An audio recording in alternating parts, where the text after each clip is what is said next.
In a world where faith and passion unite, Hijab Nation celebrates Muslim women's empowerment and identity. Women, you're strong, you're capable, you're beautiful and very hardworking. Join our community for inspiring stories, fashion, spiritual growth, empowerment and mental health. Come empower yourself, uplift others and shine your light with lots of entertainment on the 23rd of August 2025 at Thobani Center Level 2 from midday to 8 p.m. at only 50,000 Ugandan shillings and 2 million at table of 8. Remember, every coin helps. Hijab Nation, empowering Muslim women. Powered by Mimi's Glamour Palace, Right Now, Print Creations, E-Corp, Juice Sanctuary, Mami Gadgets, Flory Flower World, Jaja Sounds, together with Rashida Veils and Makeup. And branding at Print Creations. From custom gift sets to unique promotional items, creative signages and general printing, we've got everything you need to elevate your brand. Visit us at Chum Towers, Suite 70 on Kuruma Road, Lighthouse, Suites D14, D15 and F13. We offer a wide range of stationery supplies, awards and a vintage collection that stands out. Call us today at 0934 893 333 or WhatsApp 0702 683 317. Follow us on Facebook, Instagram and X at Print Creations. Print Creations, where quality, excellence and uniqueness meet.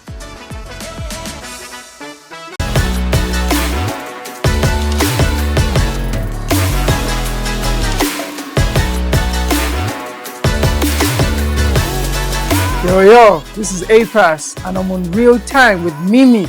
on Executive Media. Done it. A-Pass, I'm out.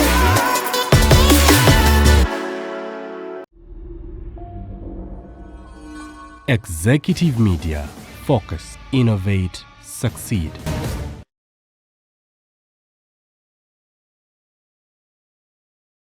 Hello muluguli mugali nnyo gye gava. Wama, how are you? Kamala okunywa ku chai Azawi.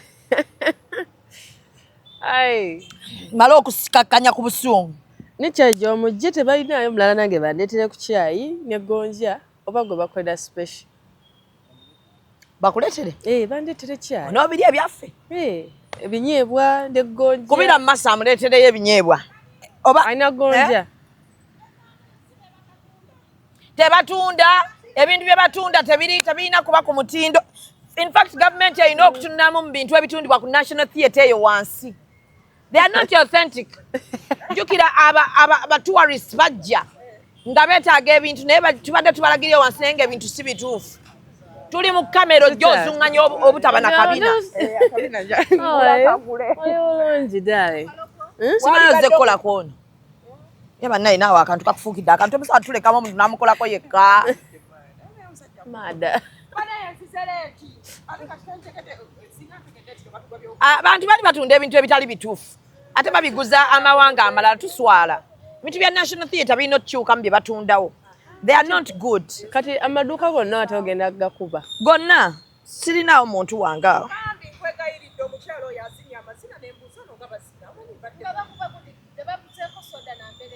Balogo. Kyova olaba obuduuka bwabwe tebuliimu essi. Naawe bawadde. Olutalo lwadde lweyongeddemu nga nvuddewo. Olutalo lweyongeddemu nga nvuddewo.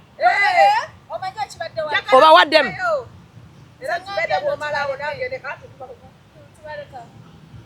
Tetubaleka buli omu abakube nga tugamba ebintu bye batunda si bituufu. Kino ekifo kyaffe tewali muntu yenna akkirizibwa kutumanyiira Azawi si kyekyo. Gwe eddoboozi ly'abantu. National Theatre mwagala gitutundako. Mwagala tugoba ku National Theatre ena ekifo y'aba creatives. Mutusenda.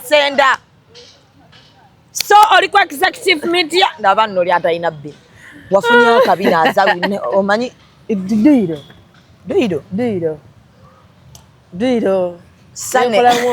Sana ngambye. Nangamba Azawi nga yafunye bina. Nekolamu omulimu omanyi okola didduira Azawi. Guroze no size nje maintaining ntya. Ye by the Itolia.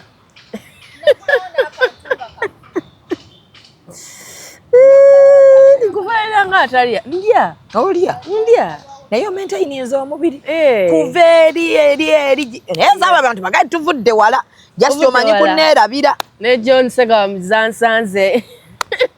omanyi okuneerabira nengo oyimba ebiseera bye walinako yadde ekigamba nti ogenda kugenda mu swangs oba ogenda kugira onoofuuka kino kyatuukawo nga twakamaliriza zansanze like conversations z'okuyingira swangs zatandika tuli kumpi kumaliriza zansanze eyo production eyo nga bakwogereza era we wayitawo bansigninga ne wayitawo time nenkuba restaurant era nzijukira ni John Segawa yajja ku share yalinga jjamu nangamba gwe mwana gwe bulijjo tukulaba wali eringa tetumanyi emabega w'emizindaalo nga tulandi banukuzi segera nga tetumanyi nti ate ogenda wafuuka ensonga bweti so nange kyantukako nga sikisuubira kuba neewuunya nagenda okulaba ninga ono si Azawi gwe twabadde naye nga ndaba oli buli wamu kyakugwira wawulira otya of course ebeeranga breakthrough gy'ofunye mu bulamu gy'obadde tosuubira it's like omanyi nga bw'owulira nti ofunye okuyitwako nti kati saawa zino bwe buno obulamu bwe ngenda okuyingira omanyi obulamu bubeera butawanyamu wali nga tomanyi wawe ogenda kugukira kiki ogenda kukola obulamu ogenda butambuza atya wawe ogenda okubeerawo ogenda olaba ng'ofunye papasiyo ekitegeera so bwe kyawolekeka kati ate neŋŋamba mukama wano oba ontadde kankole butaweera paka amiina naye twasanyuka nga tuliyo tugamba ye waffe Azawi waffe banaye nga tetukikkiriza naffe ate ng'oddukira ku sipiidi ya kizungirizi kyekyo kye bagamba nti mukama kati agambye ye tayimu y'ono ye tayimu yo weeba etuuse oli ne bwakola atya wallahi ne bwakola atya tewali asobola biki ne bwe boogera tayimu yo weeba etuuse ebeera etuuse kyobula nze ndi mukyala mugumiikiriza nnyo ne bwe mba nina akaseera akempitamu nga tekali si kalungi nze ngamba bugambi biki kaseera kiwe budde kiwe time kijja tereera you just keep on doing what you do nobeera focused mu budde obutono nnyo ng'ekintu ebibeera eteredde so seeraliikira na nnyo nze agenda okulaba bakutadde e New York ne bagamba mbu mwaguliridde wagulikika twagezaako ne Julius musajja oyo Julius Kyaze musajja big dreamer twagezaako ko okulaba nga nakata eyo albamu yange eyo nga ekyali mu kabada alugamba naye wano wantu wetuteekawo actually yali yagendako e New York n'atula wantu awo n'atunuulya ekifo ekyo n'agamba lumu omuyimbi wange agenda kubeerako ku platform eno omanyi nga bwono bakuyita batya obeera ngo n'olagula n'ogamba lumu ngenda kukola ekintu ekyo ate mu bbanga lyayita ddene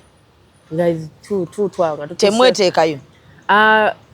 mu management yange mulimu abantu abakola ebintu ebyenjawulo so kati bano abeefulukuta like once mu bino nebiri kati ng'agenda agwamu group y'aba-managers nga badiscussing about a program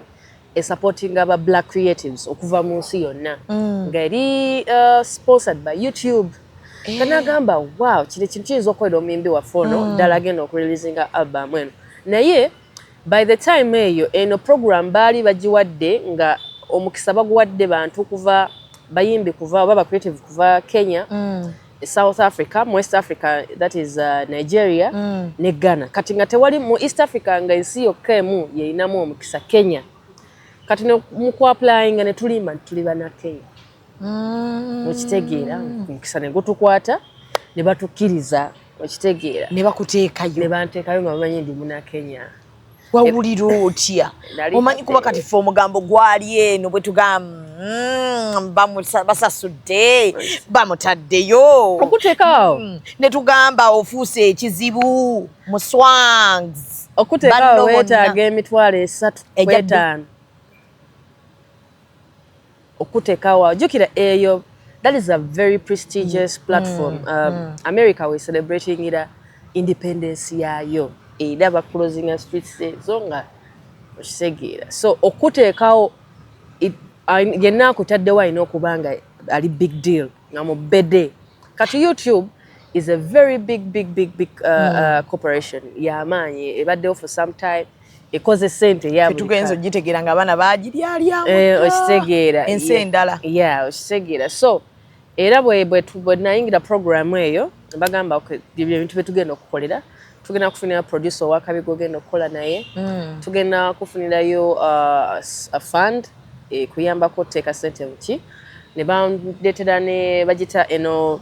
gundi reading a vinyl manyi zino kiringa kisidi ekinene okiteekako like ya bay ne bankolera nga eri customized by Bob Marley bagikola a team yali in charge of Bob Marley nga bagikola kibe bagikola era njine waka ne bangamba tugenda na promoting waka ku zino platform teyali nayo keyo New York Times Square waliwo ne billboard endala zali Atlanta ne wala is it LA something like that so bwentyo ne wagenda wali ogenze keyo mu America nagenda LA kali negwe Azawi omanyi omuntu kati abakulabye wano ng'erinnyo oliyina tebamanyi kisa kya Mukama tebakimanyi naye kati nze nzijukira Azawi wange oli ne ngamba naye bannanga abantu omuntu abeere mugumiikiriza ekiseera kye kijja time obwejja tewali ddala music yonwe if it is your time it is your time era omuyimbi yenna eyo ng'oli eyo when your time comes enjoy it akaseera ako kanyumire kako kubanga tolina guarantee tikagenda kubeerawo lubeerera naye kanyumire for that moment in case kavuddewo ng'oddamu oyiriba paka okufuna omusana omulala okitegeera so I enjoyed it it was such an amazing experience bw'oyingira swangs ebigambo obiwulira nti obisse banno like gwe baliko wakayingira eno bakutadde ku New York eno wakayingira eno simanya golonkinga album eno wakayingira eno bakoledde concert waliwo abaana abajja ne bamalamu ebbanga nga ne bakolera concert kyali kizibu abantu ne balowooza nti gwe bayina engeri gye bali mu kusukkulumya ate okubikka bano tewakiwulirako kale era ebigambo ebyo nabiwulira ebyenjawulo naye like tekibeeranga abantu bwe bakipasivinga kubanga nze I think mu Swangs Avenue ze muyimbi gwe basoose okusayininga nga ndi mukyala ate nga mpandiika mpandiika music kati ebiseera ebisinga bw'obeera omuwandiisi obeera n'ennyimba nnyingi nnyo kati ate nze nnakwatibwa omukisa nti n'ennyimba ze nawandiikanga mu bungi bwazo zaalina nnungi okitegeera ennyimba zonna zino tewaliwo omuntu yenna ali alikuwadde goze wandikibwa sinaako oluyimba lwe nali ndilizinze nga oli neŋŋamba nti yaluwandika no maybe ku zino projects endala ezigenda okujja but now music ali out pen yange maybe kyenyinza okugamba nti muyinza obeera mu studio omuntu nakugamba waki towandiika oluyimba ku kigambo patemod kati nakuwa buwi like hook oba a word then no building kwekyo ekigambo okitegeera so kati mu kuwandiika kuno eno ttiimu yange egenda okulaba ono omwana katumanyi ono wakamungi tusobola kuta kayimba kamu oyina kuta album because they had never done it with any artist okitegeera ne bata album actually EP yasooka kati I think also time gye bansayiningira they wanted to experiment with me mu ngeri y'okuintroducinga artists mu ngeri gye batalina bakikolako kubanga bwe weegendereza kati ddala mu zino industry kale ziri a little bit ahead oba far ahead kati ng'eya Nigeria omuyimbi omupya wabajja bamuintroducinga na EP ebeeranga mini album kubeerako ennyimba ekinene nti ezisuka 6 oba 5 okitegeera so bwe bamuintroducinga ne bapushingako kweyo kakwako ka project ne bapushingako ennyimba nga 3 oba 4 kati nze nange kye bankola ne bagamba manyi zawedde obadde owandiika ennyimba ennyibwaka waali kasooke tukuintroducinge ne ka EP mu mukisa ogw'amaanyi kweyo EP ennyimba 3 nezafuuka problem nezikwata kwinamino omujjukira repeat it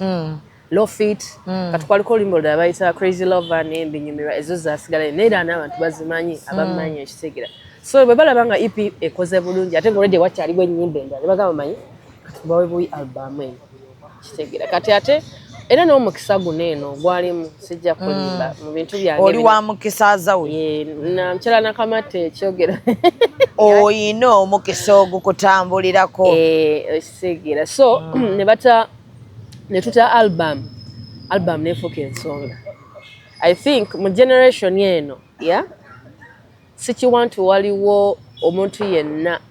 releasing catalog ya music ngeri as strong as mine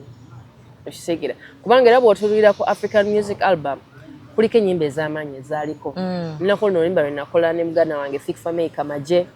ne kubeerako Patemudu kubaddeko slow dancing kuliko Bamututte Dda kuliko Maya akayimba ako wali otuse ekiseegera wayimba Maya yali etutuze nenamwe mwalimu kuba nakata nga mu 20 was it January oba February 2021 omusajja n'atuzaayo mu lockdown kate tukutuge ne tugamba Azawi akayimba ddamu okaddemu watulimba awe nategeera nti abantu ebyadda na message gye tuyimba bagitwala era bw'akiwulira believing nti omwana ono kasaayimbe kino kino nange gwange so omwaka gwange awe nategeera ddala nti ebintu biri serious so album netambula ekintu ne kibeera massive nengenda for the first time travelingako nengenda KUK kugamba nange obulamu netandika obuulira neyagalako wezuula nekati owulira otya ng'oli mu bulamu buno obulungi okukamala obukamazi nebaza Katonda I don't complain era nze mbeerawo neŋŋamba naye omanyi kino gwe wakikola kati ate we nateera amasavu kubanga I think nasooka nembeera nga asiriseemu kaawo then nemala nenta masavu ate n'atabuka nnyo nange nansukulumako nga gookya wagata gookya amasavu gaali gookya negatabuka I think kolo oluyimba kwe nakolako my first European tour lwakuba teyali nti eri properly planned twagamba katugezesa tulabe oba kino ekintu kisobola okikwasaganya so we went on the road netugenda UK kati manager wange nakubirako bapromoter abenjawulo nebagamba banaye we are in what tuli mu Europe if you guys can work out something nga tetunaba kuddayo ffe tujja kuyitirawo nemukolerayo nayo netukola nengenda Germany Munich ntuva nengenda Netherlands bwenava visa oba yamwemu twabampa Schengen ekitegeera bwe twavaawo yensi endala kije nagenda mukaawo nengenda Turkey it was nolambula manyi buli wotambulako obwongo bweggula neŋŋamba zino ensi zaakulaakulana dda bwe ziti banaife tulitukako ddi wano mutuufu ekitegeera n'obula okudda otwitinge era naye kati bino ebintu byewatandika nkumanyi ng'omukyalo omusirisi omuntu atatera kuvaava mu bigambo wakola otya ndaba watandika okubababula abantu bubi nnyo intaneti okwo kati nze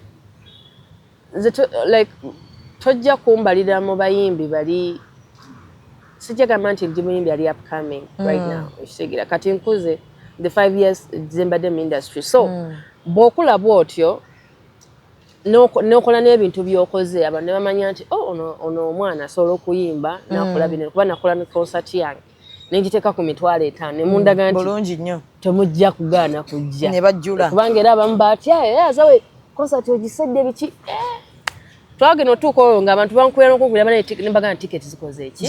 ziweddewo era ekyali ku mulyango awo bantu banyiiga nnyo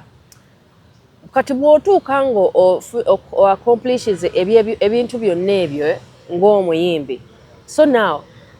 abantu baba baagala bakumanye what more else are you about as an artist okitegeera kati nenjagala exposing that other side of me nze kuva dda nga ni muntu ali so patriotic I advocate for issues that are affecting our community jetuva wana ndi mwana wa ghetto je vudde embeera yetu omanyi obulumi obereyo nga tolina ssuubi tomanyi nakumanya oba olikira ku makya eno nova na enofuuka omuntu so nengamba omanyi now let me introduce this other side of me abantu bamanye nti twalize tutamanyi era twala nalabanga ninga Azawi ddala Azawi si just muyimbi but alina endowoozeemu ku bintu ebimu ebi happening mu society gyetubeera kubanga abantu laba tojja kera ku macho bayambe naye osobola okwogerako omuntu osobola kubanga ffe abayimbi we are a reflection of the society to representing a society mwe tuva so bw'okwata gano amasannyalaze oba eddoboozi ly'ofunye n'olikozesa ku bintu bino representing noyogera ngo representing a society gy'ovamu tomanya omuntu watudde wano mu kizimbe wano eno asobola olaba n'agamba manyi yene saawa banaye kino ekintu kikoleko yene saawa bino ebintu bifixing yene saawa ate no just kino ekintu kiri ndowooza ku continent yonna nga Africa nti tubadde let down by abantu abakola ki abatukulembera ate nga ekisinga okwewuunyisa ffe emu ku continent ekyasinze ebyobugagga naye ate ffe abasinga abantu abaavu abantu abaffe enjala abantu abaffe ebirwadde ebitategerekeka abantu abatasomye kati ebintu ebyo n'obeera n'ogamba ne zino sente ziragawa ze batujjamu mu musolo zonna omusolo gulagawa totya of course olina ekikola ng'oli brave kubanga abantu abo batiisatiisa totya kaliyayo n'ogamba batiisatiisa batekawo embeera ey'oku blackmailinga biki but okozesa obuvumu okitegeera agambe okoze kino era tujja mufuna waneeno tujja mufuna kubanga balina amaanyi okitegeera buli kikola buli kibaagala kyetaagisa buvumu era bw'olabayo omuntu yenna ng'akikola ng'alemeza omanyi omuntu oyo muvumu alina byayitamu byatasobola bagamba naye akikola ku lwa buvumu osanga lumu kubanga naffe twagala tetusi gavumenti esolokera ku makya buli omu nekyusa buli omu nemugaggawala tesobola naye at least ko erina ebintu ebimu byalina otuukiriza ekitegeera twagala abantu baffe babire nga baasoma bwe tulaba nti bw'oba odiringa n'abantu abaasoma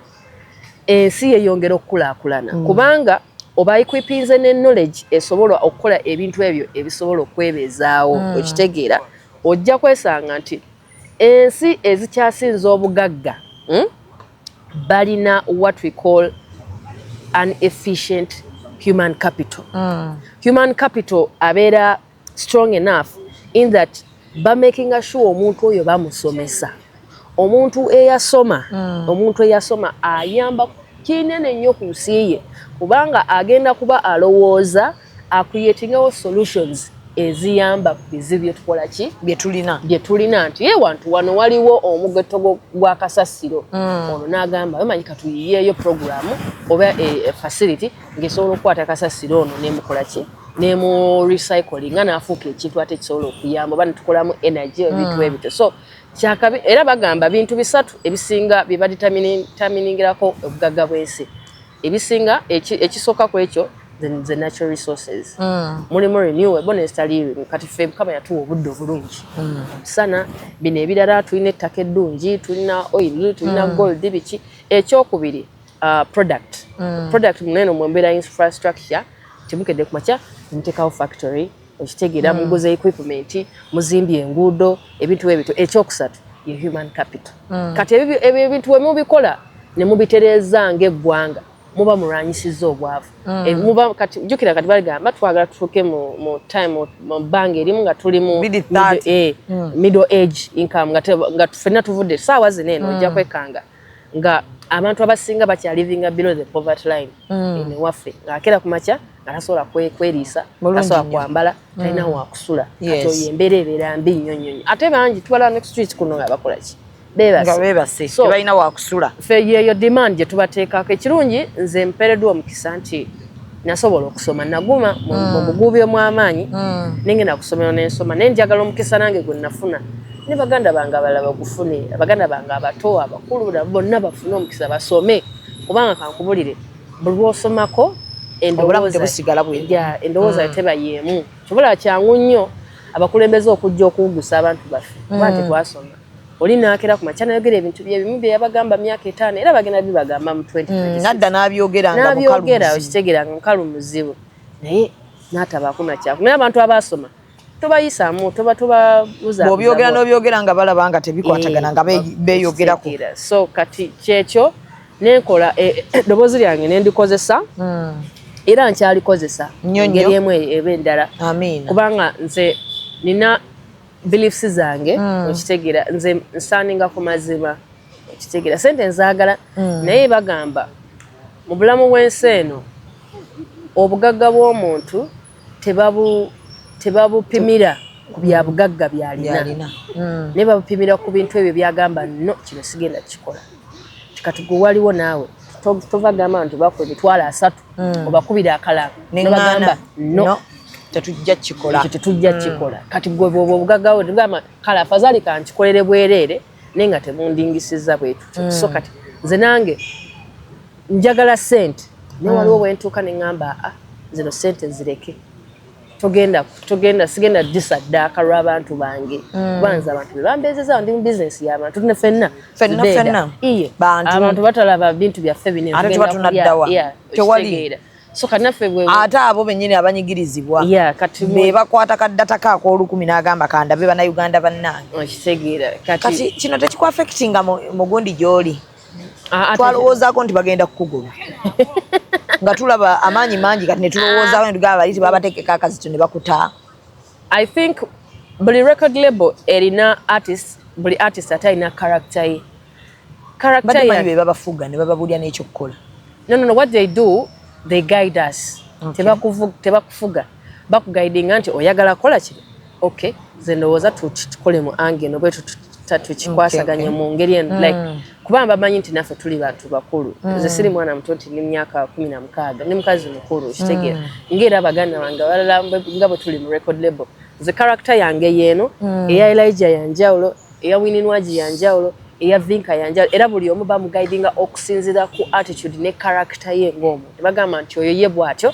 that is how engeri gye bahandlingamu si gye bajja okuhandlinga ani Winnie kubanga ffenna tuli characters za njawulo weewaawo ekitugatta family emuki Swanzaven.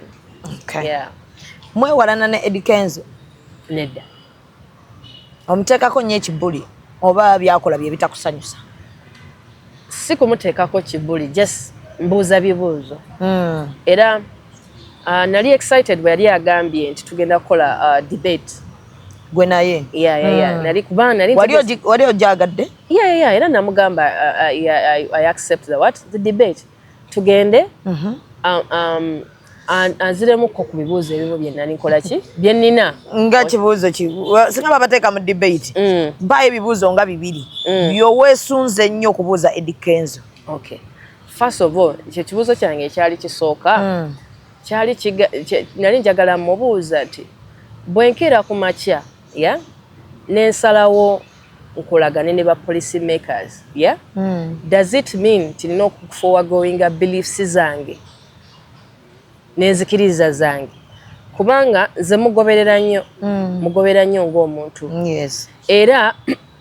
yalina ebintu bye yali agoberera nga ye ebintu bye yali ayogerangako kubanga kulire obwavu tebuggwangawo okitegeera obwavu bukyaliwo abaana b'oku street tebaggwangawo mu ggeto embeera tekola ki tekyukanga era yabiyimbako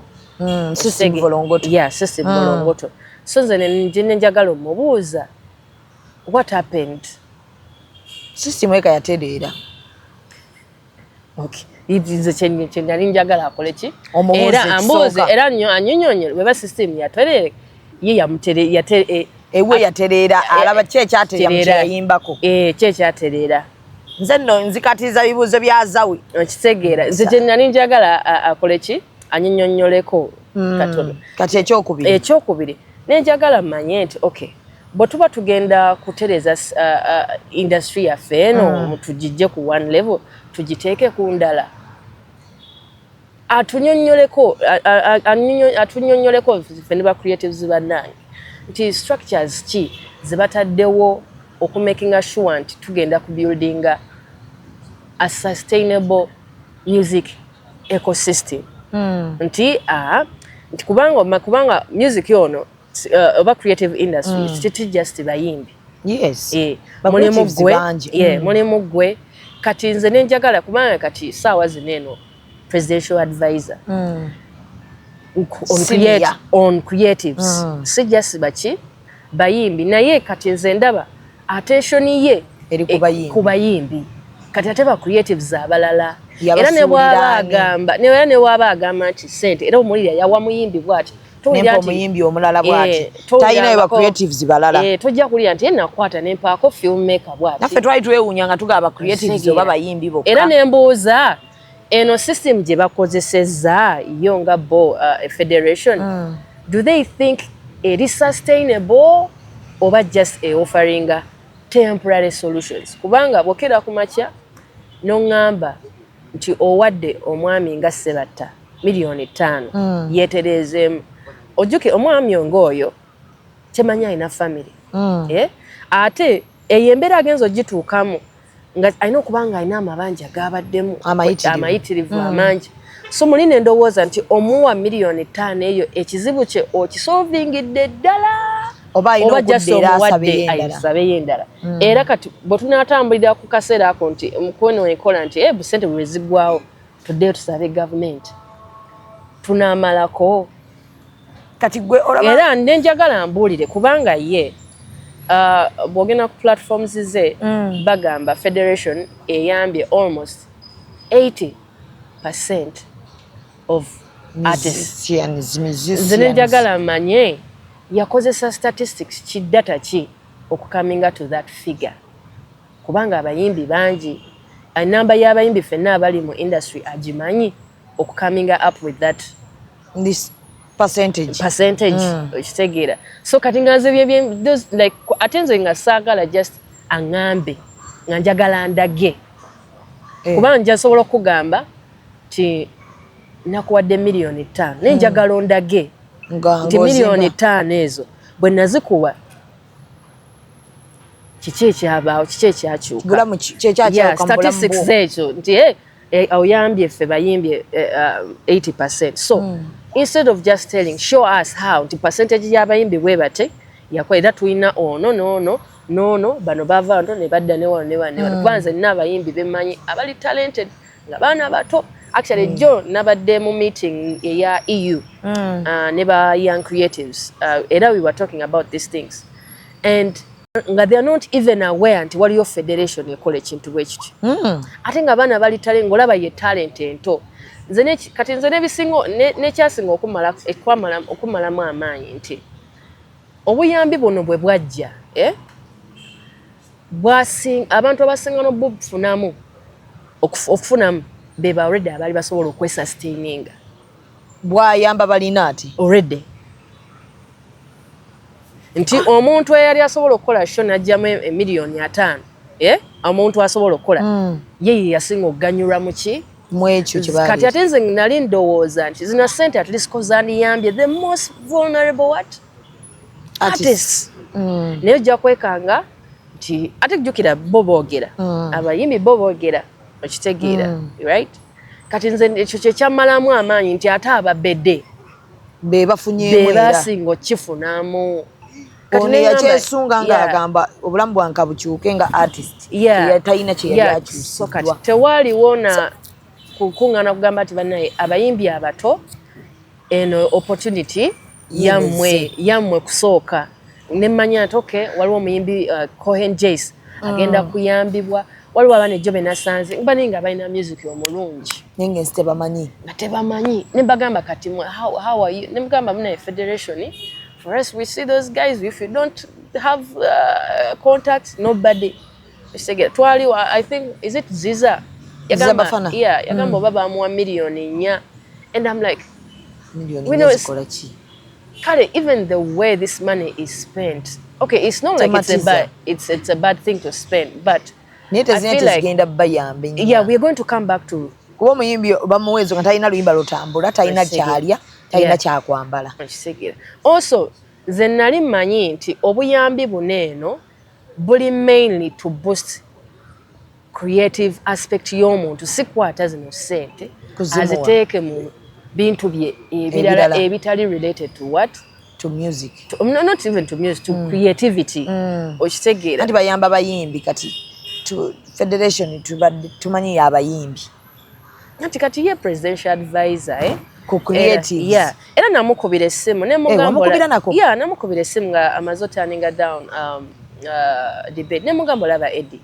Guno omuliro gubeerawo ku internet. Nenze sikulinaako buzibu. Nze just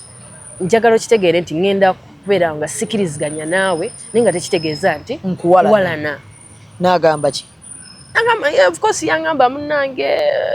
industry tulina naffe ebintu byetulemeddwa naffe tulina wetutandikiddwa ne mugamba fine then accept my what criticism ekitegeera ekintu kiri mubi kana akazitonze nkateekawo because kubanga tubadde mu mbeera azekankubulire ojja abayimbi abanene mu industry yaffe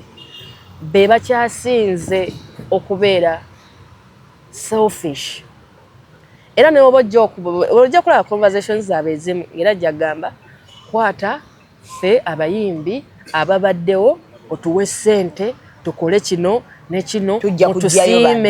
mutusiime wala tojja kulyako ng'agamba bannaye generation ento kubanga gye bali bastrugglinga bebe gwa mulabe kye yagambye nabirabye naye yo rasta wange bwatyo kyeki bwatyo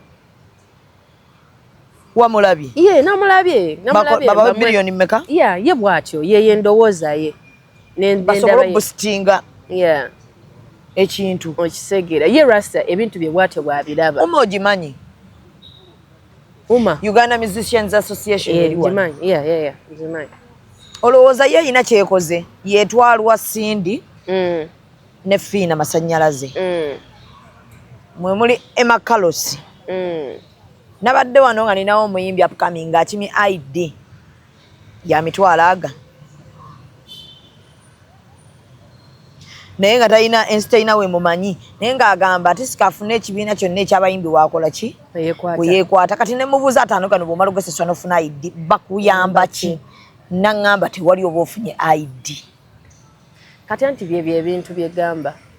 byebyo ebintu like and kati kankubulireko industry yaffe ey'abayimbi okutereera nebeera streamline nga it's a recognizable efficient industry. First of all, abantu abali mu management and administration of whatever association or anything tebalina kuba bayimbi kubanga ze kankubulire abayimbi ffenna we don't understand the business side of the industry. Nekirala we are very sentimental nti decisions ezimu tugenda zikola because of our egotistic mentality. Ego oyanzala watya ekitegeero yampisaamu amaaso kati bo industry bw'ogikwasa abayimbi nga bo tebasobola gikyusa weetaaga abantu abamanyi the music business and we have those people in our industry. It's just that bo beewa ekitiibwa ne bagamba nti tujja kubeera mu kavuyo k'abayimbi bano abayimbi abasinga ku ffe tetwasoma okitegeera kati ebintu ebimu tetusobola tubitegeera street wise so kati ate level gye twagala okgendako street wo ayina waakoma ng'empapula nga obumanyirivu mu business management administration nga planning strategizing nga gega magezi agasobola tuyamba n'amateeka that is on the legal side. Kati abayimbi baffe abasinga tetuli educated tetwagala kusoma we don't want to make research we are not good listeners ffe twagala bintu byamangu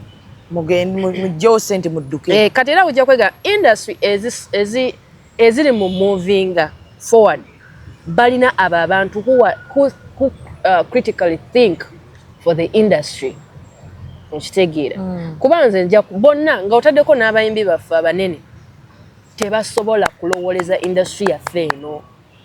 okitegeera kubanga obumanyirivu in planning strategizing streamlining an entire industry like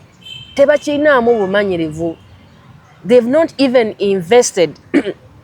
bo ng'ogyeko mbo kweinvestingamu nga bo kubanga kati bano abasajja benkugamba nti ye teyeteekamu ssente abula aziteekamu the artists the creatives olabikanga brand ositegeera ye kati that means amanyi kibaita okutunda product okitegeera kuba nze ndi product era product ye kati amanyi nti eno product bw'ogizimba bw'oti n'ogijja ku eno level n'ogituusa ku eno level wano oteekamu ssente bwe ziti wano this is how you're going to handle issues the legally oba in the legal wise perspective so kati abayimbi baffe kyekyo lwaki ojja kusanga nti kyangu nnyo abayimbi baffe abanene otuula awo n'asaba ssente from policy makers on behalf of the young creatives oba abayimbi bwe zituuka eziyingira wano Azawi gwe bakuwa ssente zo tozikwata era kyekyo kyennyini nange nkuneetaddemu ekitegeera geega n'amazima abayimbi betu nze nange bw'onteeka mu kifo ekyo nkugambirawo I cannot do it ngenda zirya era kyekiri era nange bw'okera ku makya n'onkwasa biliyoni 5 ng'okyusa obulamu ngenda sooka nkubira Zubeda Kyaliwa gamba oli otya yendi jangu tusooke tuzimekete jangu nkuggyemu kati actually kyensooka okukola nfunayo abagenda okukuba kerera abagenda okundeekaanira nensooka mbawa buli omu n'akola ki n'asiba omumwa ekyo nakiwulirako bakikola balina bye basiba emimwa ne bagamba ono agenda kutwasamira n'agenda kutwasamira nze sisobola era nkugambirawo what I can do maybe nsobola kujja to come in and give a little advice but to be into it like I need people that understand building a product and a brand ekitegeera nga ate nga ye tatya na kuteekamu ssente kankubulire music ono sente buli kaseera wonooteekamu ojjafuna kati bano abasajja ddala aba investing in music bootajjakera ku makya olabe ku screen yo they are okay with gambling nti ono omuyimbi kamuteekeko gamba muteekemu miliyoni zange ebi ndabe bazivaayo nezifa tajja kujja ave nateekayo mu miliyoni kati abbe biliyoni zo 5 segera also kati mulimu abantu abamu nga they're indirectly involved with the music directly and indirectly involved with the music industry we have like private corporations muno mwe muli drinks alcohol beverages okitegeera kati ojja kusanga nga entity nga Nile Breweries ngena kera ku makya egambe twagala tukoleyo campaign nga egenda ku boosting ebyokunywa byaffe bino naye ate nga boostinga ne talent eto okitegeera oba abani abakola gundi muno muva Bell actually nange mwenva the Guinness kati olaba nga Guinness nti bwenkola ekivulu they're gonna be involved kuba gyoli kubanga gyendi now what Guinness has done I think it was last year they did a campaign that was supporting creatives bagikola the Guinness tribe kati abantu bwe batyo ba policy maker baffe be balina okukwogera nabo anti tugenda partneringa tutya nammwe tuyamba abaana baffe abato naye zino ssente nze kankubulire kasozi kwasa omuyimbi banaye nga muyimbi at one point somewhere zirina okuliibwa naye kati omusajja nga Guinness omwaka gugwako ng'akoze billions and billions akulire ssente zo temuli kubanga alabye okitegeera naye munaye gavumenti yaffe sometimes oba ebintu ebikola etya ate bwe bate bagiscaminga ne bagibba kati bwegetinga frustrated nerowooza nti ffenna tuli tuki omusajja kuli yayogera mwami Sale n'agamba you artists you are very disorganized and uncoordinated n'agoba omuyimbi n'aswaza omuyimbi okitegeera kati singa twali smart enough omanyize kankulireko Zubeda first impression plays a lot singa twali tusazeewo ne tukolagana bulungi ne tuvaamu bino emintu ono agenda kunnyingirira mu kasente kange ne tutuula ne mugamba manyi tetugenda kukwata kirindi ky'abayimbi ffenna tugende tulabe Sale tutuule eggulu katufunemu abayimbi oba babiri basatu oba bana tufuneyo kubanga olaba music ecosystem erimu ebintu bingi mulimu record labels bana bakola bategera distribution biki promoting ne mubeeramu venues beba nabefu bwe performingira ne mubeeramu these other private corporations gabwe nkugambye the Nile breweries otadde kwa ne gundi yalina kibaita is it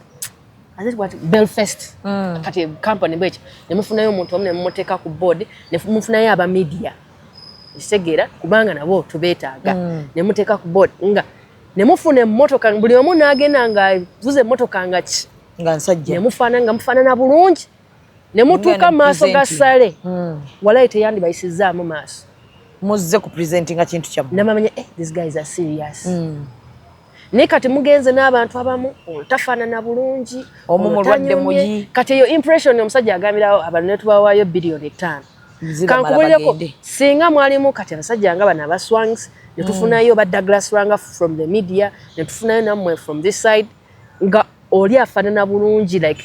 my first impression ngofana ne motoka osaze enviri owunya bulungi ne mutuula ate nga n'endowooza yammwe ndala muko twandivuddeyo yo nga government ekkiriza $2 million almost $300 eza dola ne mujja ne mutereeza industry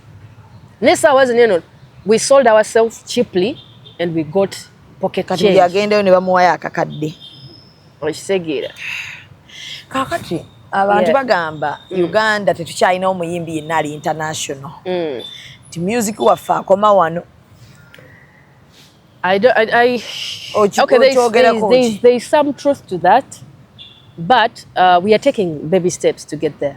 Mbonewe mugenda mu nsi endala era bannayuganda bannammwe kati muyimbira kati nga wano etubookinga Diamond leta abayimbi abalala okuva ebweru n'akuba ekisaayi wano n'akijjuza ng'ate abantu balwana bulwanyi osasula mmwe bwe kikola mu nsi endala kati kino ngenda kikunyonyola bwe nti olaba bano abayimbi kati bemuyita ba international campaign eyo yatandika n'abantu baabwe abanayuganda tebakola the Nigerians they made what they call local music steering groups kino ekibinja kikubira local music ki kakebe then they also sat down and they understood like on the international market what quality is acceptable not like necessarily giving up our culture olulimi lwaffe ennyambala yaffe attitude yaffe character yaffe but how can we use our culture ne tugifusinga with the quality eri acceptable ne to building something ekyaffe now bwe bakola ezo local music steering groups mwalimu ba DJ mwabo ne mubeeramu bano abagagga abagala ojjooga nti ne bakugamba nti kati gwe oli mugagga ki kati mpaayo omugagga gw'omanyi mugagga splashinga nga asaasanya ziwa bagagga ennaku zino nga sikyabalaba abasaasanya kati kankweyo example bagagga weebali naye ab'ennaku zino tebakyasaasaanya kale kankweyo example ngeya kale Frank Gashumba tibwakera kumakya nakuba deal ye tutule wansi nti bw'oyingira mu bbaala eno oba UK bagambe ngenda spending emitwalo gyange 10 ejja $, but on condition ekiro kyonna for as long as ndi mu bbaala yammwe mukuba music wange w'abaana okuva ewa Uganda kyenjagala order kati ogenda spending a sente bwezi of course nanyini bbaala agenda kugamba what bakube kati abalina abagagga bangi jukira balina oil biki family ezivuddemu sente biki so and bangi so wenga we bayingira ekibaala kino buli kabaala nabo ne batandika n'okukolawo establishments ezaabwe ez'okupatingiramu nga bakuba music kitandise na bo kati bano abantu abangi ebirala bapiikinga on later nagamba negu waliwo weevu y'abaana egiza bafirika baveyo West Africa ne ba DJ nga bakuba music waabwe kyebasooka okutegeera ezo music steering groups zatoka baketa bate akasengejja kino oluyimba luyitamu wano wetunalukuba eri nabo bajjayimuka luyitamu wano ono quality ayita ono quality kati n'abayimbi ne bakibateekamu nti mukube quality amakinga eno ki standard kati ekyo kye tutalina wano nti era n'omugagga bw'afuna wano eno ssente omuyimbi aba ayagala alye mulye ekyo mukindeetere kiwini muneetere kijasmine tajja gamba okay let me do something with this money that supports the talent nga simutaddemu bya mukwata ku bitundu bye byakyama okitegeera kyatandika nabwo bano abantu nabo eyo energy kwe bakola ki kwe bafeedinga ne bagamba ne babagaza endongo yaabwe so naffe ekyo kye tulina okukola nti abagagga kabe kati ate n'ekirala bapolitician beeri tebagadde bayimbi woowe tebalinga baawano akwagala akalulu buli politician eri alina omuyimbi ogwo ateekamu ssente nga wuwe ffe bapolitician baawano oba ssente bazeegattamu bwegasi kale kyetugabanye munaye ssente zammwe muli baddembe zikola ki naye beegatta bwegasi ssente beegatta bwegasi ne bagula amamotoka like they don't do something ne batamiira ne batomera obasanga ekiro nga batomedde abantu naddam do you know who I am okitegeera nogamba naye ezo sikubanga zino ssente bw'ozifuna n'ozikozesa ekintu ekyo ekirungi universe naye ewulira nomanya nti kale politician waffe alina gakwata ku Azawi oyo omuntu wa Azawi kati bapolitician baawano tebamanyi na kumanya nti the music business is a lucrative one tibwenkera kumakya nendi votinga billioni yange emu nenjiteeka mu mwana ono ejja kuvaayo okay first time kiyinza obutakola but bwennemezaamu kijja kukola nga business yonna era time etuuka first time ekoleddewo kati amanyi kati ekibabonyaabonya kati time batuuse kati bagenda kujja tubaseere balina lwe bayuza kati gwe imagine otandise nange nga ntandika kwinamino nogamba omanyi oyo mwana kamugulemu shares walayi mu kampeni yo nja kujja bulungi kugamba taata kuba naawe oba ku munno waawano ogamba oyo mugagga wange yantaddemu ssente bangi bali mu bitaano bayitirivu n'ekifo tekyabamala kati kankubulireko ekintu ekikyasinze oku upliftinga status y'omuntu muyimbi ng'olina omuyimbi nga brandi ye eggumidde naawe nyini obeera awo n'ovimbiramu okisege kyotulwaki ojja kusanga Julius somewhere tajja kwemulisa nnyo but ora emurotatingako around gamba oba Benon gambe babasajja aba buildings abayimbi bali eri okisegera kati newobeerawo omuntu alina business okuva enaga nomwe abayimbi benjagala okukola nabo oba njagala kukola naba artist mu Kampala ajja kugenda ku internet anoonyereze ono muyimbi Azawi ani amulika emabega ono muyimbi Elijah Kitaka ani ono muyimbi Joshua Baraka ani amulimu emabega agambe nti yoyo gwelina okukola naye business basasula omusolo era ffe waffe ku Swangs tusasula omusolo era ojja kwekamba n'abayimbi abasinga waneeno sente ebazikola tebadeclaringa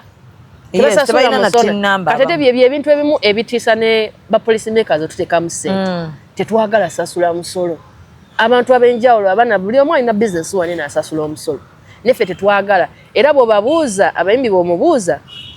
osasula omugaye nsasula omusolo gw'omanyi omusolo gwensasula ku kivulu ogwo omusolo si gwagusasula promoter yasasula omusolo ogwo yategese ekivulu gwoziba kusasudde kujja kuperforminga musolo ki gw'osasudde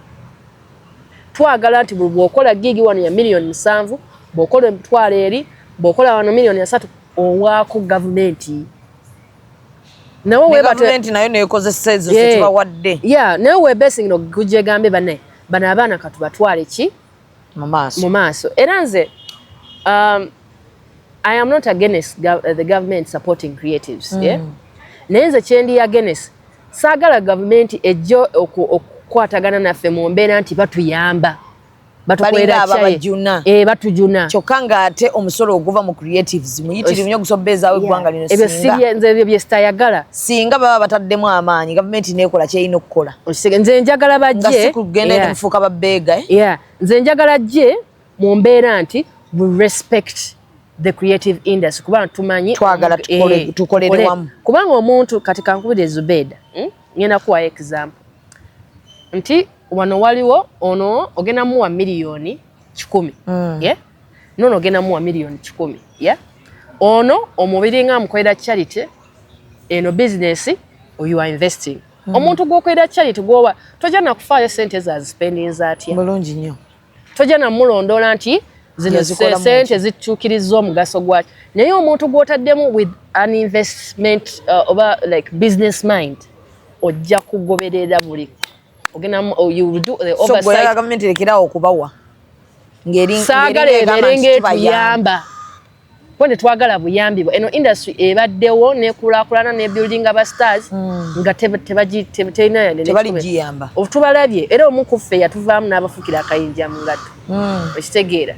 ffe tetwagala bajje babeere nga tutubajuna we gave them we helped fuck your help nemugenda nemwasaamiririra nemujja nemutulangira obusente bwammwe okitegeera nemubeera nga abagamba ate na busente butono billions ezo 5 ze mu career yange already nzitaddemu ever since I started the last 5 years zagwawo dda muyange okitegeera netujja namu netukola ebyaffe so nze saagala government ebeerenga egamba nti etuyamba kubanga we know our worth mukyagimanyi Azawi gwagimanyi gwakafiirwa omuyimbi ng'agenze eggulu ne bakomyawo mayiti yabadde wano naye ng'omuyimbi yatuuka ddi okubanga alina okugenda ate afiira eri ng'ali mu kusabiriza kyekyo kati kyenkugamba nti abayimbi nga nabo tulina okwematiramukko mulina ovimbamu eba n'avimba biki nga baavu anti kati bwebwe obuzibu bwe buli nti twepackagingze in a way nti ne society teturespectinga tuwa our worth tweyisanga abanaku omuyimbi ovuzeeko Range Rover ovuzeeko G-Wagon lwaki oddawo n'ofukamirira government official olw'akasente weematire actually bwakuyita leero mugambe ndi busy siriiwo werageemukko olaba nze kankulire omuntu gw'olagamu that attitude era omuntu ajja kwagala amanye ono omuntu ali biki ne bwe lwogenda bw'oti kabe musajja ng'akukwana n'omulaga nti ekintu kiseeya yagamba abasajja nabo baagalamu some little challenge era it applies in the general aspect of life so you can't just go on easy olw'okuba omusajja atadde wali eri obukadde 20 bukadde 50 werageemukko ddala ng'olabyeko ku ssente nze nsobola okitegeera ku muyimbi oba kale nga muganda waffe ali e Masaka talabako miliyoni 2 naye gwe olabyeko ku ssente naye n'oggwamu wenna ne mugwa mu bikopo ne mwerangira ebigambo olw'amasente abamu ne beekuba n'ebikonde kati gavumenti tesobola tutwala serious unless nga tufunyeyo nina n'ekibuuzo kyenyaga kukubuuza oba onookinziramu Azawi you're straight gwe ekintu okyogera bwe kiri abantu omuyimbi yavaayo wano Eddie Kenzo n'agamba ali international atambuza music atambuza olulimi Oluganda naye n'atasiimibwa essaawa zino abantu bagamba nti kariya yali ekituufu ng'atambuza naye essaawa zino music yamusuula gwe nga muyimbi munne olaba ki like olaba yoli Kenzo waffe gwe twalinanga gwe lockdown gwe yasanga Kenzo did it all oyo guy lwakuba kati abantu abakamutegeera kati tebamanyi Kenzo yaani tebamanyi bw'oba oyagala okumanya Kenzo yaani gendako e Gambia gendako e Togo babateeka awo Nigeria sebo bamanyi Kenzo bamuteeka awo wanti gw'ogamba nti oli wa kitalo bakuteekeko ku siteegi naye bamuteekeko owulire saawa zino eno abantu abamu tebakimanyi but Kenzo sold out stadiums kati nze nali mu followinga omanyi like I can't say that muyimbi mwatikirivu nti nali mu followinga because of his voice blah blah abayimbi benali ngoberera we but yali radio but for him like his I call it agility his aggressiveness character attitude Kenzo blew up. I think even up to now there is no most streamed artists bw'okwata views zonna okuva career bwe yatandika asinga Eddie tewali so era bw'oba oyinamu omusajja ali mu almost miliyoni 7 eza streams online, engagement online. So he is a big deal. Kati kino kyatuseemu bye byotukamu nga you've achieved everything almost. Nga tocha omululu. Takyalina kyalina kakasa. Era bwatuyimbirayo ani semyekozo tutambulirawo. Tibagamba nti kino kye yali akayanira ekya okubanga batadde ssente empitirivu mu Diamond Platinum ng'agamba nti ne wano wabadde w'abayimbi. Lwaki oli n'amuteeka mu hoteeri ne bakola biki abaana bamugamba oli international gwe toli international nga ensonga ye baagitegeera gwe kyakusanyusa. Nze ndowooza okusasula Diamond Platinum ssente ze yasaba sekirina buzibu. Ziri worth it? Ye omusajja ali worth it. Ze beninamu obuzibu be baba akola ki abaspendinga ssente bwe zityo. Era yali mutuufu okukola ki okuteekawo eyo embeera kubanga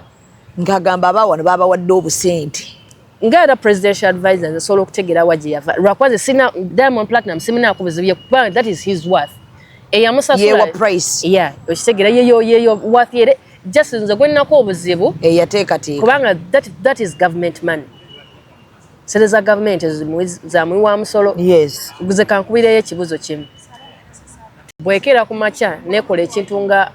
Coffee Africa kye yakola.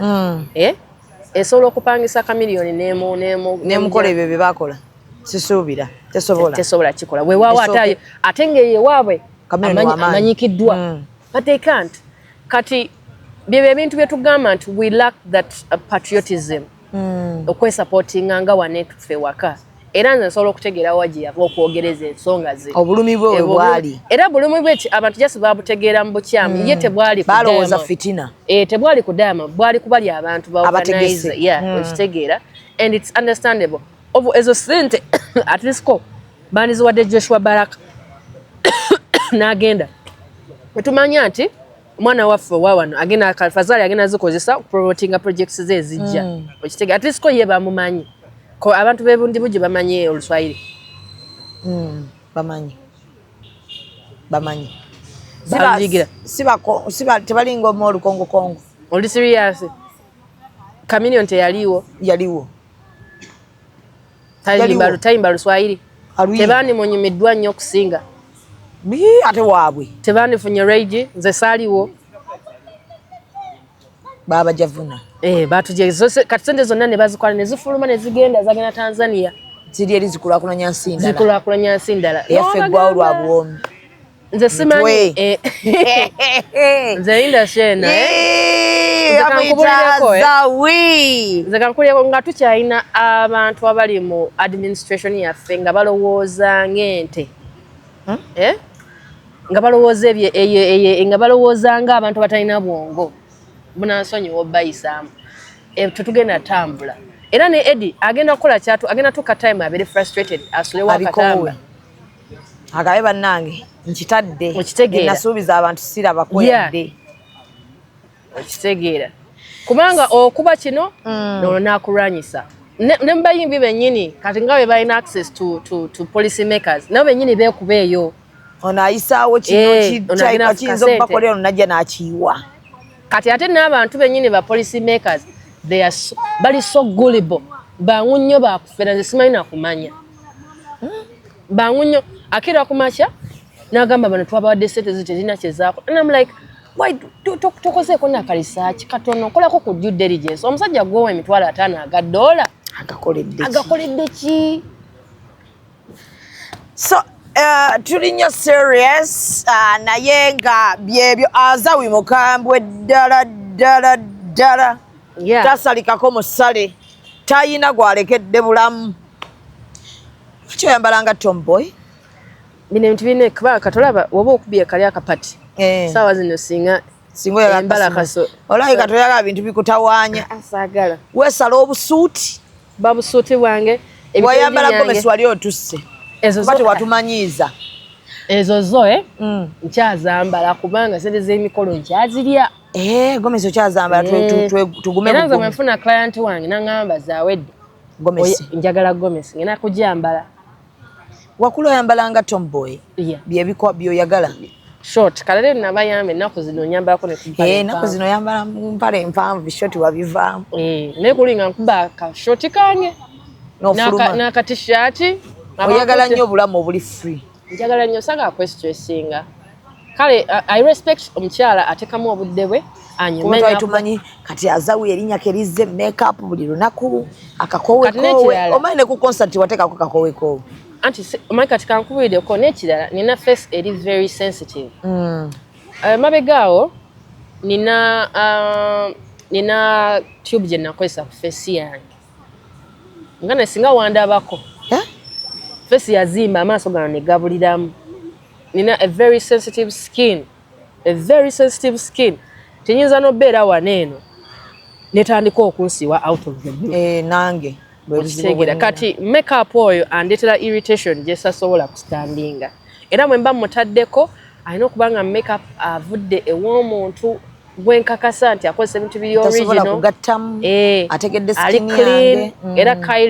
Kylie big up on yourself Kylie yakolako akakola kankola makeup nembeera comfortable bulungi nomalako olunaku nemalako era bw'aba yakamala bwati nga muzija kuba irritation eba etandise kazi earrings zineeno unless nga ntaddemu bamita batyo no bronze oba silver nina kwambala bintu nga biri authentic kwegamba kitange yansiga skin eno nze ntegeera kyoyogerako kuba nange bwendi kati waliwo n'amazzi ge naabagamwe nze nange bwe ngenda awantu awala nenkyusa amazzi nga noyiwa rush namba ya dokita teva ku first calls okitegeera so kati abantu basaba bantegeere bakwagalireyo nti bino ebintu era mukama yamanya era ndowooza lumu ogenda tukubamu awo kasikaati waliwo akadde akabuza naye zaidi oyambalako dipu sikaati naye kati njagala kweyambadde sikaati empanvu ngenda gikuba ogenda gikubamu What is our boyfriend? Mula omulungi because tetukulabangako wadde akafaananyi ko ne kafuluma yadde okubanga bayina gwe bakutaddeko bwe bati oba okuuma otya ebyama mu industry eno omanyi buli muyo ati bamugjeyo ne bagaa gundi ayagala ono nekoma izo relationship olugezigezi nkumanyi olugezigezi by the way sina lugezigezi kati olabika wamugamba lwolijja mu ggala leggwe ate kati ate olaba yatayagala kuvaayo wallahi tayakojeegala eno era gye tulimu eya social media ate mentally asinti buli omu ali strong kati no twasobola otuvuma netumanyene nakwogera ekigambo twabimanyire naye kati muna abantu abamu tebabisobola but I try as much as possible to keep that life of mine ngeri private era mpozi nga kiki naye saawa zino nga mikolo mpozi nga mikolo saawa zino ati mbalamu Azawi ng'oyimiridde mu kidaala ng'oli mutuwubirako temujja nakumanya kayimba kabayinza okukubira akalumya omanya abakazi balumya mu kidaala njagala kyekye ndaga akafa wasibukazi oye omwana yankubidde akayimba appreciating a talent bambi Azawi but oyo guy nali mu following kuva dda but I think finally he got it like I think for me that is one of the best written song this year from another artist. Ngoma kitegeeza omuntu ne kugamba ndaga akafo ewasibukazi oya. Oyo zimanyi. Bwazingamba Azawi oya zeziriwa. Abalabi bafeyo bazimanyi. Like that was very creative. Ate nze njagala nnyo omuntu akozesa ebigambo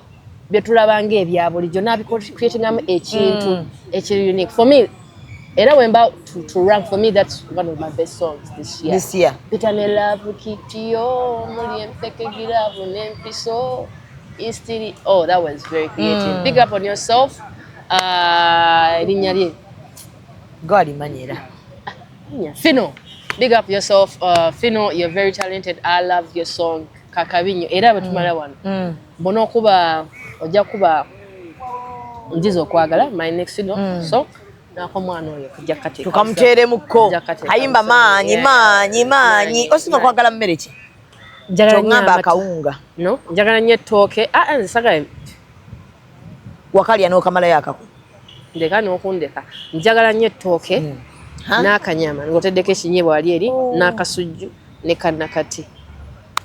bw'oba tokoze kanyama n'okola ekisambi ky'enkoko n'omukyala awo mu Lufula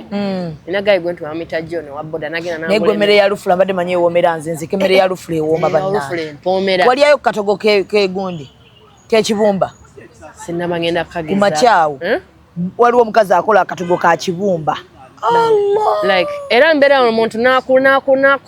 n'akulimba n'akusaba emitwalo 5 ez'essowaani y'emmere nga mwana ali mu Lufula emmere ya layisi ate ng'ewooma era omukyala oyo John mutumi ogabona omulaba mugambe mutumi era bulwenzija kuswangiza mugambira John ngeno ndeetere mu Lufula ayina engeri anyway emmere yagifumba nga mama wange maybe that's why maybe mwagala nnyo omukyala oyo kati olinayo olunaku lw'olootanga bino ebintu obyagala ebya can you please marry me ng'omwami afukamizaako okugulu ku Shalom bye yakoze naye nange natiddemu wamutiddemu n'afukamiza okugulu n'omukyala wakimanyi nti yatugisizaako bomu yafutugegezeeko okugulu kumu ne ŋŋamba n'omukyala wakimanyi nti yeetulisizaako bomu Shalom wabirabye bye yakoze okugulu bamujjukiza bujjukiza kuliwo okulina okufukamira kati njagalayo olunaku nga lulwoga go trending nga baka bannange finally she said yes. By the way, let me tell you guys nga nkedde ku makya n'ensalawo nti yono temugenda manyi eyo that's part of me. I want to keep it kubanga nze mbamanyi muli toxic efitina soka tuvuma omusajja mujja kutuloga bakugireyo bajjabo nabo banfuukira ekize sijjako nja kusigala omanyi nze kyenayiga mu relationship zino zendabyeko ddala ezo eziwangadde ebintu ebimu weefula atabiraba bali eyo bali mu nkukutu eyo kiseegera so beyagalira mu silence bwe nnaakira ku makya ne ŋŋamba nti yono era ajja kubeera kubanga enende inositulamuko ku bedi terinaba yadde nofunamu yadde ng'oli ku stage otukuba nga firinka bwe yali otuwabwa njagala time eyo bwe ntuuka music nsooke muweemu ka break kati gojja kuwummulamu mbeere ne bebi wange nga Shiba bwe yakikoze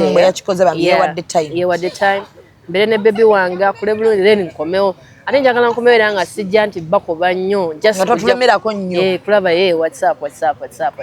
osoma ddiini ki Azawi? ni mawanga magatte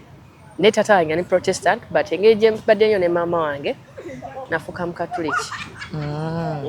okiseegeera so akagambo eri upcoming artist aweddemu essuubi si byangu biri tough ddala mu industry newaffe gye tuva biri tough naye nze amagezi genkuwa kozesa kyolina amanyi kati tuli very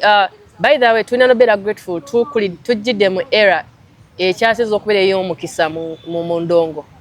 tulina access ku bintu ebimu ebisobola okupromotinga waka waffe nga twaddemu na ssente nyingi era abasajja nga olina osasula DJ abasajja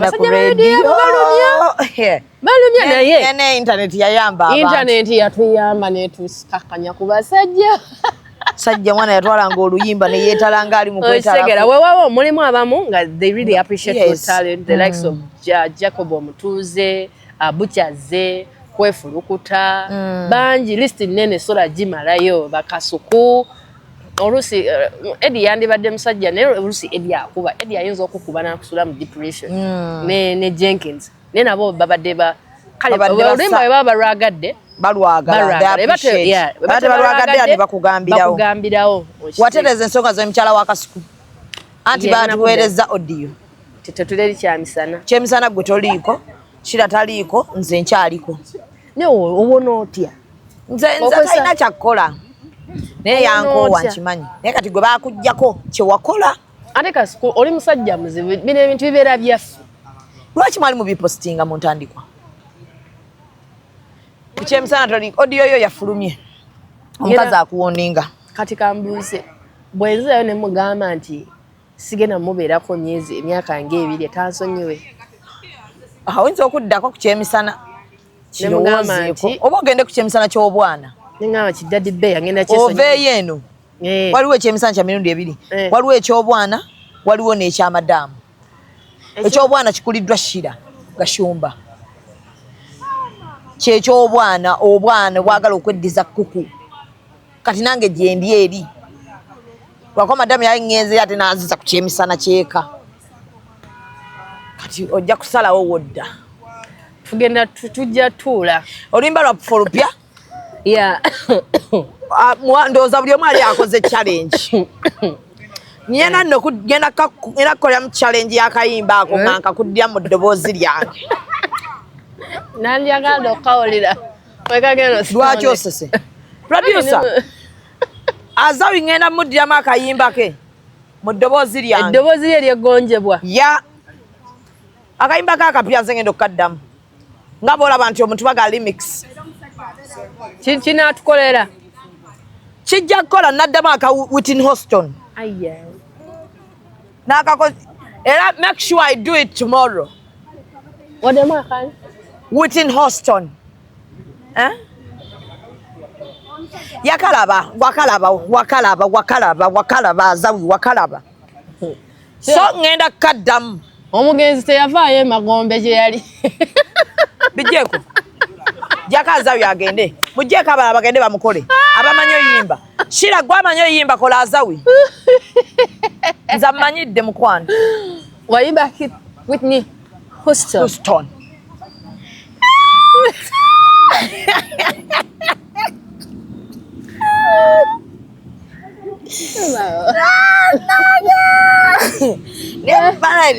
kati mbawe ekitiibwa bambi abayimbi kyabasamira mugamuwa gange